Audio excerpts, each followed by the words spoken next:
I truly want a trial because I want a bloodbath talaga. Gusto ng bloodbath pero dili naman na atin. Dumating si Madriaga, hindi ka umatin. Dumating si Sunny Trillanes, hindi ka umatin.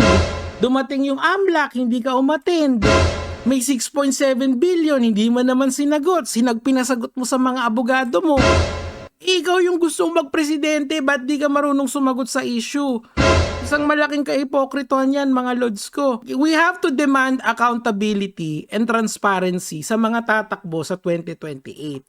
Siya ang forefront runner, statistical winner siya. Kung mamaya na yung eleksyon, mananalo siya. Ganun ka siya kalakas ngayon. So dapat, mas mataas yung kailangan natin sa kanya.